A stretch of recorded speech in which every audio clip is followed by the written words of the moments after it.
want to talk to you about love, specifically about communicating love.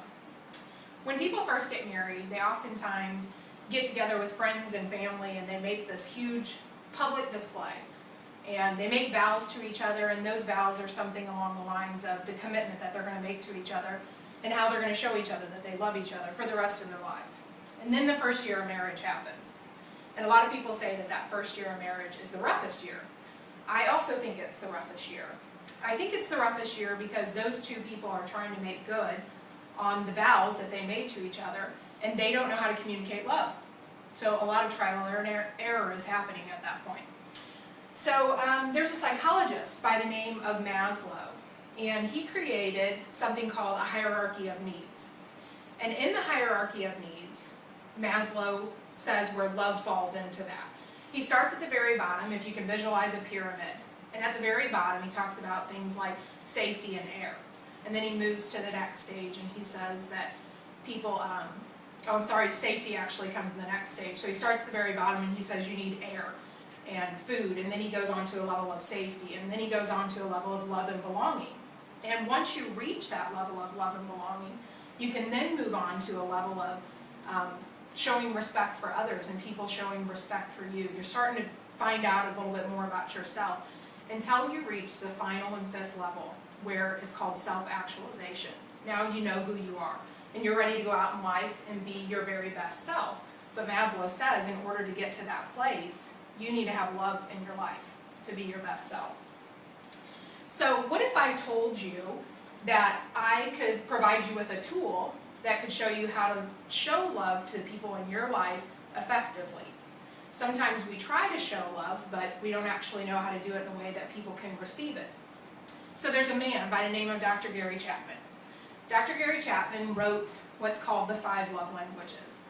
And he gets into them and says that if you could identify in individual people in your life, and even people like coworkers, bosses, if you're in the military, if you could identify that person's specific love language, you're going to have a greater chance at them knowing that you love them by the way that you're treating them. They can receive it from you. So I hope that kind of makes sense. I'll tell you what they are. So the 5 different points are words of encouragement.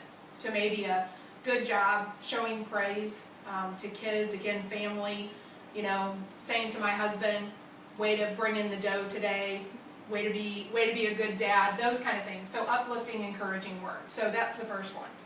The second one is acts of service. So this could be like washing a car, or in my family, my husband does not like to weed eat, or Aussies call it whippersnipper.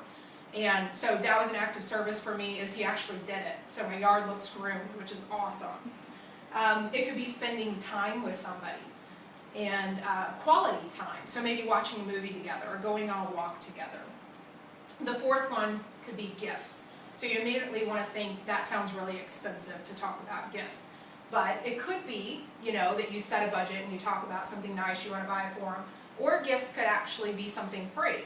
So again, with my family, my husband's worked at a lot of different mines, and in those different mines, he's collected rocks from different places, which our daughter has gotten a kick out of and made a big rock display project actually. And all of those were free. But it was the idea behind the gift giving that she was able to receive something from that. So the final one is touch, physical touch. So we automatically want to jump to things between a husband and a wife when we think physical touch, but it's beyond that type of intimacy. So it's hugging, it's patting, or as my teenage daughter likes to say, a good attaboy during a sports game. So which some people like, it's all about like that pat on the back, or so something that shows that it's okay to kind of get in somebody's personal space in an appropriate manner that doesn't have anything to do with intimacy necessarily between the man and a woman, but people need to be physically touched. As a nurse, I see that oftentimes with patients I'm dealing with, that they need to have me touch them on the arm or something that's reassuring. So out of those 5 different things, I want you to kind of try to visualize how people in your life, bosses and friends and family members, how you could apply those kind of tools into their life. And when you're able to actually identify those kind of things for those people, there's another point that I want to make. There's a man two men actually. They're called neuroendocrinologists. And so just to make that short, all that really means is they study how brains and hormones in the body work together. So these two men, they wrote this whole research study based on love matters. And the points that they made was that love and stress have an opposite effect on the hormone levels in your body.